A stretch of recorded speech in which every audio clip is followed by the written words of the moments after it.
único que puede abrir eso. Yo no tenía idea de dónde estaba, pero el Espíritu de Dios, como en más de una ocasión, miserable de mí, siempre nos recuerda dónde están las cosas para la gloria de su nombre. Quise usar eso como un ejemplo, porque necesitamos entender aquí en lo que estamos estudiando en esta noche, cuál era el caso o la situación de Juan. Porque Juan estuvo en circunstancias específicas, está él pensando humanamente como apóstol que estuvo físicamente, visiblemente con el Señor, pero está recibiendo iluminación y una revelación del Espíritu Santo, que son dos cosas que no son necesariamente compatibles, porque tenemos la mente de Cristo, pero ya Dios establece que sus pensamientos están más altos que los nuestros. Hay una incompatibilidad ya. ¿Cómo arreglamos ese dilema?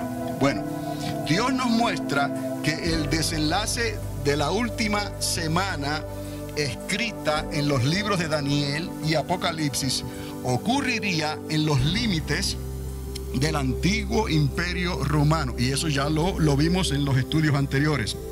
Y hasta les enseñé el mapa de lo que actualmente está archivado, ¿no? Lo que era ese antiguo imperio romano. Y si alguna vez usted tiene la oportunidad de ir a Roma, en Italia, antes de llegar al Coliseo romano, ahí hay un monumento y hay un mapa hecho como una estatua, como un cuadro, y está ahí claramente y dice los límites del antiguo imperio romano.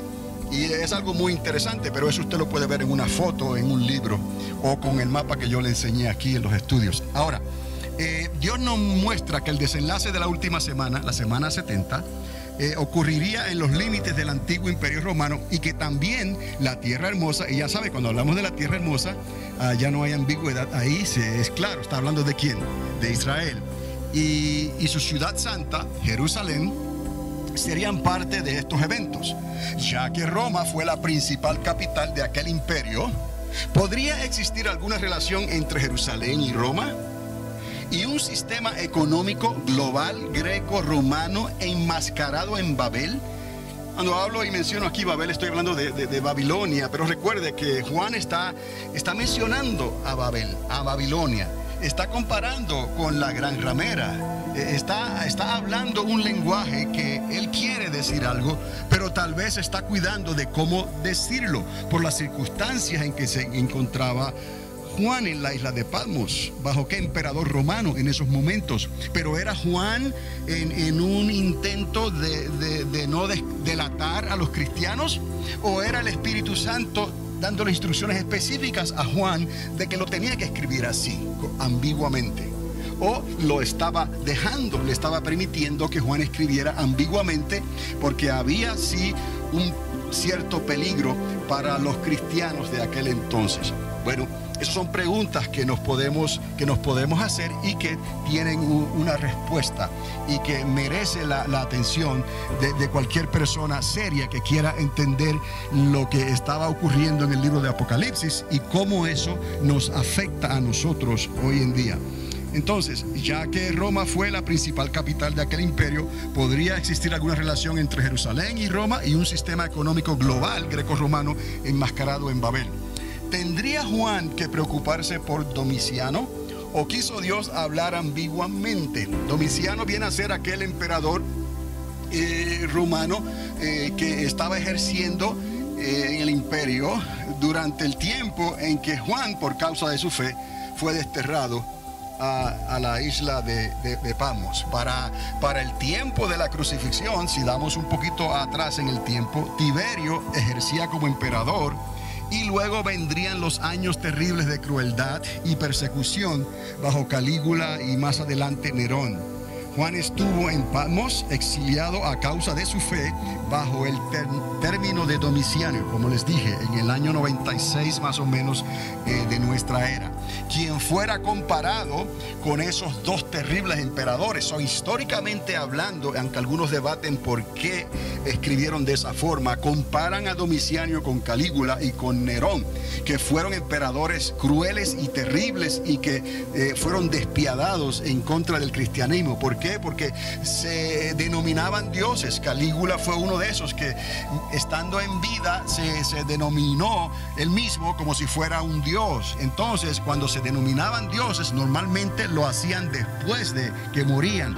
El Senado, una consejería que había en el imperio, decretaba qué emperadores y cuándo podían ser denominados como dioses, figuras augustas, ¿no? Era necesario que se les diera la reverencia. Pero Calígula, y no sé si Nerón lo llegó a hacer, pero fueron de estos tipos de emperadores que pensaron de esa forma. ¿Cuál es el problema con esto? Pues el problema con esto es que los cristianos no iban a doblar rodillas delante de ningún emperador. Los cristianos no iban a confesar el nombre de un emperador Augusto como si fuera Dios. Y eso les traía un problema serio. Inmediatamente podían ser ejecutados por sedición, por desobedecerle el culto a un Dios humanizado, por decirlo así. Pero sí había un problema real. Entonces, Domiciano fue comparado con estos dos emperadores terribles. Ahora, no podemos entonces evitar el considerar que la historia se pueda repetir, especialmente al recordar los hechos que llevaron a la Primera y a la Segunda Guerra Mundial y sus consecuencias. Y esto hay que tomarlo muy seriamente. Estoy dando grandes saltos aquí en la historia, pero estoy tratando de reenfocar aquí que lo que ocurrió en ese tiempo posiblemente, o sea, esto es lo que posiblemente pueda ocurrir en nuestros tiempos. Claramente no hay un imperio decretado como tal, pero una combinación de un mercado común, una combinación de unas Naciones Unidas pueden en cierta forma aceptar a un líder que sea como un emperador, e incluso darle derechos que ningún otro presidente ha tenido hasta ahora en las repúblicas conocidas, en los países conocidos. Pero por causa de la crisis global que se aproxima, esas naciones pueden darle ese reconocimiento como si fuera un emperador, controlado entonces en cierta manera por un tipo de gobierno republicano. O sea, cuando digo republicano, es un tipo de gobierno no completamente democrático, pero un gobierno que sea con representación democrática para establecer una república. El gobierno de una república simplemente lo que significa es el asunto, la cosa del pueblo. O sea, no es entonces que la gente necesariamente gobierna directamente. En una república lo que gobierna es una constitución. ¿Me explico? En una república lo que gobierna es la ley, una constitución. No es el pueblo. El pueblo tiene representación y esa representación entonces eligen a un presidente. Y el presidente en una república como la nuestra, él es el jefe del Estado y él es también el jefe del gobierno. Entonces estas cosas son significativas cuando consideramos que lo que puede ocurrir en las Naciones Unidas, lo que puede ocurrir en Europa, en realidad es algo que está ya prácticamente a punto de que ocurra. Solo falta una crisis global que traiga los ingredientes necesarios para que se forme un gobierno de esa manera y traiga un control global, traiga un orden global sobre todas las naciones de la tierra.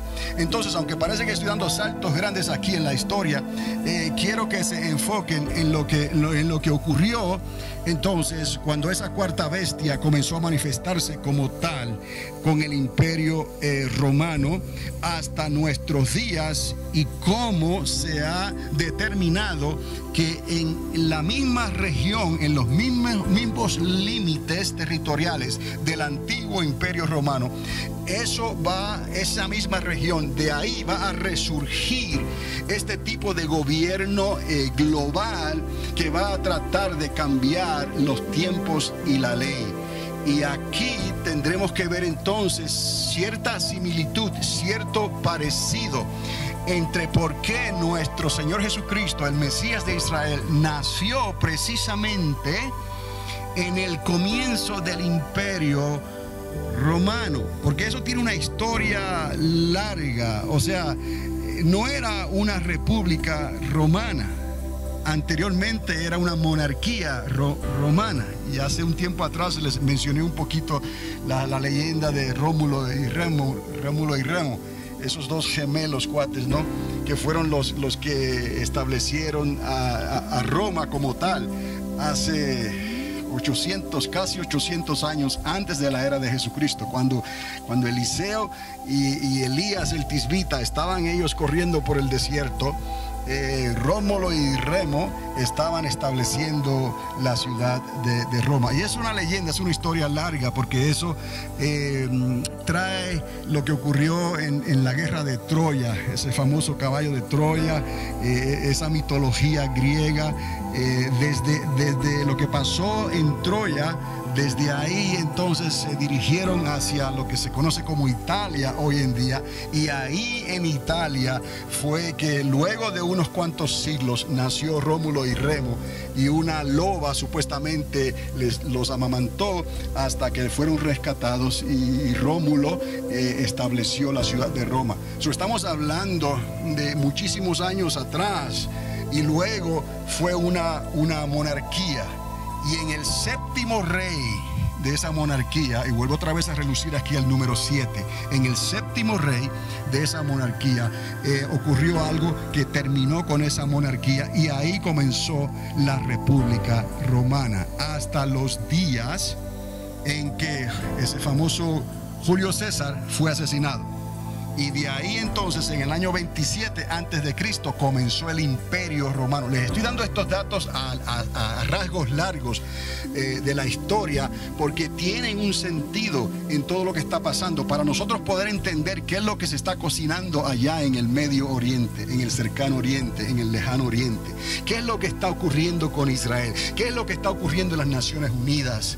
Y aún más peligroso, ¿qué es lo que está ocurriendo en Irán con los persas? Pero todo esto ocurrió de una manera que cuando nosotros miramos hacia atrás hoy y nos preguntamos por qué Jesucristo vino a nacer en los días finales del rey Herodes, en el comienzo de ese imperio romano, ¿qué fue lo que pasó? ¿Por qué vinieron emperadores tan crueles que se levantaron contra el cristianismo? ¿Por qué vinieron estas persecuciones? ¿Y por qué no había compatibilidad? No podía trabajar el reino del mundo, el reino de los cielos no podía trabajar. ¿Por qué? Porque el reino de Dios no es de este mundo, y nosotros hemos recibido, el cristianismo ha recibido el reino de los cielos. En realidad, esa incompatibilidad tenía que, por necesidad, haber continuado el resto de la historia por los últimos 2000 años. ¿Qué pasó? ¿Hubo aquí alguna concesión? ¿Hubo algún trueque? ¿Se aceptó algo que la iglesia no debía aceptar? ¿Pero a qué precio? Entonces, antes de que se manifieste el reino de los cielos, Cristo personalmente estableciendo ese reino en esta tierra, tendrá que haber una restauración, tendrá que haber una reforma de su iglesia, para que su iglesia pueda estar preparada y haga el efecto final antes de que Cristo venga sobre las naciones de la tierra. Y de ahí la semana 70 de Daniel se cumple proféticamente hablando. Y lo que dijo Jesucristo de esa pesca milagrosa, y lo que dijo él de esa gran cosecha final, tiene que venir a suceder, para que toda esa grande multitud de personas pueda entrar al reino de los cielos a la última hora. ¿Pero a qué precio? Y de ahí que se le llama a esa última mitad de la semana 70 de Daniel la grande tribulación. Pero hay que ver entonces y atar los cabos, porque no fue casualidad que el final de la república comenzó con el asesinato de Julio César, y de ahí el famoso Octavio Augusto César, que fue un hijo adoptivo de él, un sobrino adoptivo, fue declarado el primer emperador romano en la historia en el año 27 antes de Cristo. Y entonces, en los días de Herodes, nace el Mesías de Israel, nuestro Cristo, el Salvador del mundo. ¿Qué relación hay entre esa forma de gobierno? ¿Qué relación hay entre esos eventos históricos y lo que viene en un futuro cercano? Cuando se manifestará ese hombre inicuo, se manifestará ese César, no que sea un emperador romano, pero tiene las cualidades de un Octavio, Augusto, César. Ya les dije, el octavo, ¿no? Como fue Octavio, el primer emperador, Augusto, venerado como un dios, y César, un cuerno, un ovelludo, un peludo, ¿no? Todos estos ingredientes, uno que augura con el vuelo de las aves, ¿no? Los romanos tenían esa costumbre de tener sacerdotes que auguraban las cosas según lo que veían en la naturaleza. Y una de las cosas que usaban eran los pájaros, las aves, y según ellas volaban, ellos auguraban. Nosotros hoy en día, Estados Unidos, no te creas, con esto de esta marmota que aparece en estos días, y cuando sale de la tierra, según su sombra, dicen el verano, la primavera va a comenzar ya y el invierno se va a acabar. ¿O no lo hacen? Todos los años hasta lo televisan por allá en algún lugar de Pensilvania. Eso es una forma de augurar algo usando a un animal. Pero nosotros no tenemos nada que ver con esas cosas. Pero quiero que entiendan y puedan conectar aquí los lazos de lo que estamos hablando, porque esto hay que tomarlo muy seriamente, porque verdaderamente está apuntando hacia el fin de una era, y la iglesia necesita estar preparada para poder hablar con testimonio convincentemente y no dejarse mover por cualquier viento de doctrina por ahí, que puede irse de un extremo a otro y no atinarle a la verdad. Nosotros, como los hijos de Isaacar, por el Espíritu Santo, estamos viendo, y hay un temor reverente de parte de Dios, que Cristo viene ya. No es como dicen algunos, no, que pueden ser 1000 años todavía. Insensatos, no se dan cuenta que las palabras que están escritas en la Biblia nos están hablando fuertemente que los tiempos han llegado a una conclusión profética y apocalíptica. Es como Jesús les decía a aquellos escribas y a aquellos fariseos: tienen todo el conocimiento, tienen todo lo que se les ha dejado para que puedan discernir la palabra de Dios, y saben discernir los tiempos, cuándo va a llover, cuándo no llueve, de dónde viene el viento, cuándo hay sequía, cuándo no, pero no saben discernir el tiempo de su visitación, porque Cristo estaba entre ellos y ellos no supieron discernir la visitación del Hijo de Dios. Y así el Espíritu Santo nos está hablando hoy que Cristo viene ya y Él va a establecer su reino, y hay que estar preparados con los ojos puestos en el Medio Oriente, obviamente, orando continuamente por Israel, pero aprovechando lo que Dios va a hacer por el Espíritu Santo para que podamos llevar a cabo esa cosecha final y esa pesca milagrosa. No hay otra, hermanos. El Señor va a hacer lo que va a hacer porque el tiempo ha llegado a su final, y Dios no quiere que ninguno perezca, sino que procedan al arrepentimiento. Entonces, esto otra vez hay que tomarlo seriamente. El primer emperador surgió, como les dije, después de una crisis política y militar, y al final de la república de mayor influencia en la historia de la humanidad. Como les dije, esa es la República Romana, con el asesinato de Cayo Julio César en el 44 antes de nuestra era, y el comienzo del Imperio Romano bajo Octavio Augusto César en el año 27 antes de nuestra era. Ahora, Calígula, Nerón, Domiciano, entre otros, solo fueron el resultado de políticas internas del imperio bajo circunstancias corruptas, nada ajeno a lo que está ocurriendo hoy en la política nacional y global. Todos los primeros ministros de sus naciones, de sus países, van a hacer lo posible para poder beneficiar a los países que ellos representan. Ellos se van a unir y van a hablar de cómo traer una solución a la crisis global.